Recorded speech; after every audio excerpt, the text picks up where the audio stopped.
tell me a little about the media today. Sure. It's a time of sort of new challenges and new benefits. Before you could, largely deliver media on one platform. Say back in the older times with TV broadcasting, there might only be 3 or 4 channels in a town, and so as long as you owned one of those channels, that's all you had to worry about, was just that one platform, that one delivery vehicle. Now, of course, the price to get in on that platform was very high. It was very expensive because there was a limited set of resources. So you had to pay a lot, but once you got there, you just had to worry about your one channel. These days, the fragmentation of all these platforms means if you're a media company, you have to be concerned with getting your message out, or your media out, or the different shows you're doing. You have to get them out on multiple platforms. You have to ask yourself, is our website going strong? Do we have an app? Is the mobile version working right? Is the website responsive? You've got to worry about, the traditional broadcast outlet. You've got to ask yourself, do we want to do some kind of print flyer or something to bring attention? So you've got to be worried about all these platforms. The upside to all this change, though, is that the price to pay, or the pay to play, the price to get in on a platform is a lot lower than before.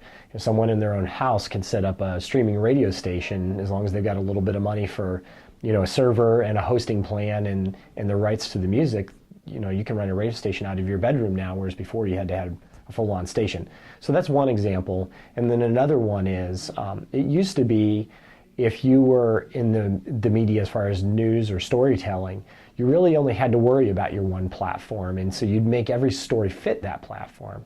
So, 30 years ago, if you were working at a newspaper, if the story was very dependent on audio and video, well, you had to find a way to convey that story with words and photos if you worked at a newspaper, because that's all you had.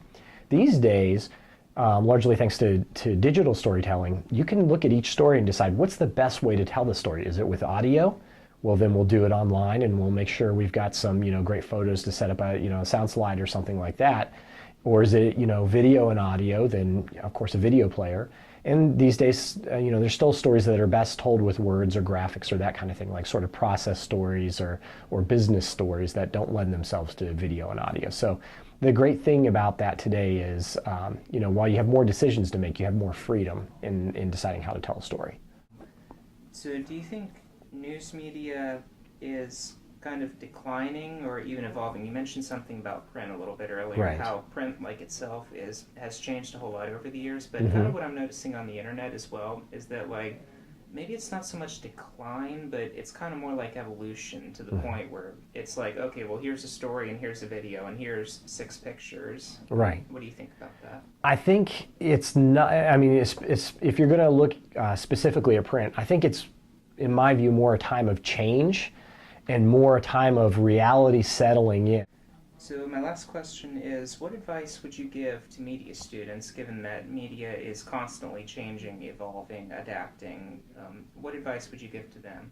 The first thing you want to do is you want to get the fundamentals down.